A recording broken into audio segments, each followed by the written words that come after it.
Assalamualaikum warahmatullahi wabarakatuh.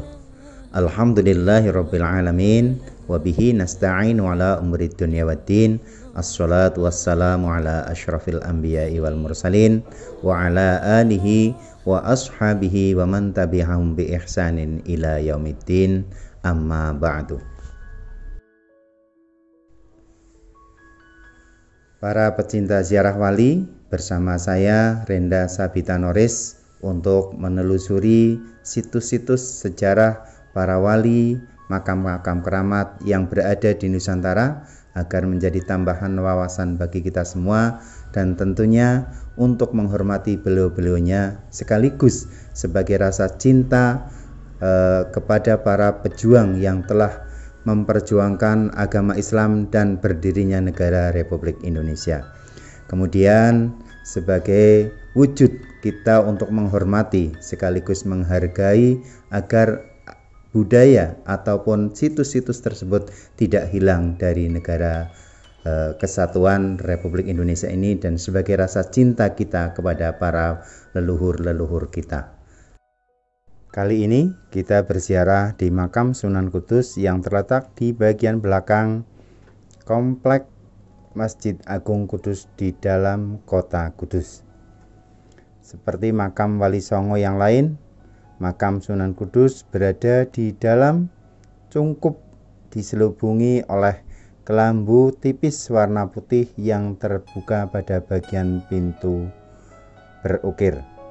Di dalam komplek pemakaman Sunan Kudus, di luar cungkup terdapat sejumlah makam tokoh yang termasyhur pada zaman kejayaan Demak, seperti makam Raden Kusen atau Pecat Tanda Terung dan istri, Panembahan Palembang, Panembahan Kuleco, Panembahan Mangatos, Panembahan Condro, istri Sunan Muria, Pangeran Padamaran 1, 2, 3, dan 4, juga yang kelima, Pangeran Sujoko, Pangeran Prada Binabar, Pangeran Palembang, dan sebagainya. Sunan Kudus adalah putra Sunan Ngudung. Sunan Ngudung sendiri adalah putra dari saudara Sultan Mesir, adik dari Rara Dampul.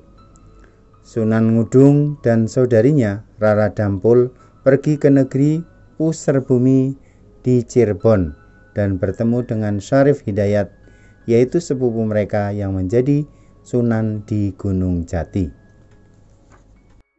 Menurut versi dari keturunan Sunan Kudus dari Garwa Padmi atau Permaisuri, putri Adipati Terung diperoleh urutan silsilah sebagai berikut: Nabi Muhammad SAW, Ali radhiyallahu anhu, kemudian Sayyidina Husain, Sayyidina Zainal Abidin, menurunkan Sayyidina Zainul Kabir, menurunkan Syekh Muhammadil Kabir, menurunkan Syekh Dunapi, menikah dengan Putri Prabu Brawijaya V, menurunkan Sunan Ampel.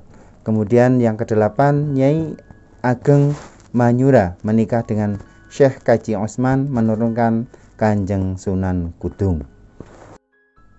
Kanjeng Sunan Kudus menikah dengan Putri Pecat Tanda Terung, menurunkan 7 orang anak, yaitu Nyai Ageng Pambayun, yang kedua Panembahan Palembang, yang ketiga Panembahan Mekaos Honggo Kusumo, yang keempat Panembahan Karimun, yang kelima Panembahan Kali, yang keenam Ratu Prada Binabar menikah dengan Pangeran Pancawati, Panglima Sunan Kudus, yang ketujuh Panembahan Joko, wafat sewaktu masih usia muda.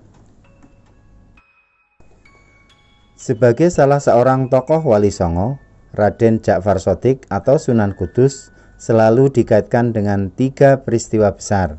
Yang pertama, bertempur melawan sisa kekuatan Majapahit di Kediri dalam rangka meneruskan tugas ayahandanya yang gagal dalam pertempuran menaklukkan sisa-sisa kekuatan Majapahit di Wirasaba. Kedua, menumpas gerakan Ki Ageng Pengging beserta gurunya Syekh Siti Jenar yang dianggap makar oleh Sultan Demak.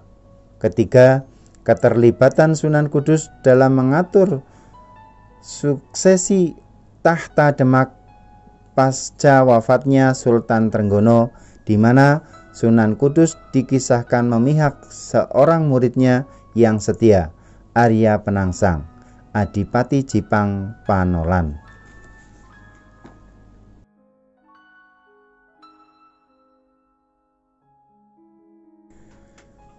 Sejak Sultan Trenggono wafat, Raden Ja'far Shadiq atau Sunan Kudus merintis pendirian Masjid Agung Kudus yang besar dan keindahannya tidak kalah dengan Masjid Agung Demak.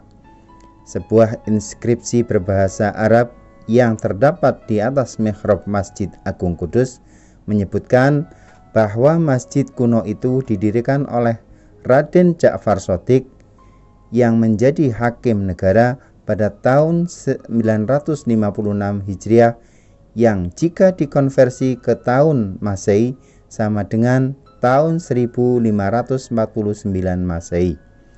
Masjid itu disebut Al-Aqsa atau Al-Manar.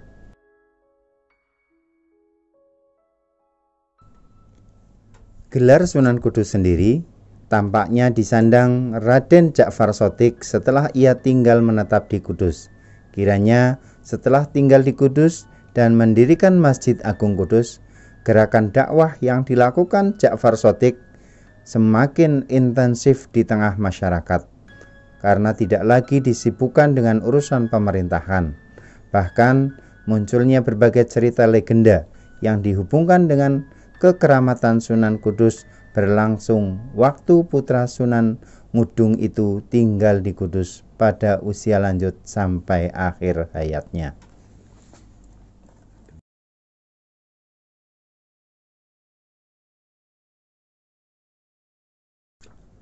Demikian sekilas tentang sejarah Sunan Kudus. Adapun kurang lebihnya kami mohon maaf. Ada informasi yang lebih luas, silahkan tulis di kolom komentar. Mohon maaf atas segala kekurangannya, mudah-mudahan bermanfaat. Wallahul muwaffiq ila aqwamit thoriq. Assalamualaikum warahmatullahi wabarakatuh.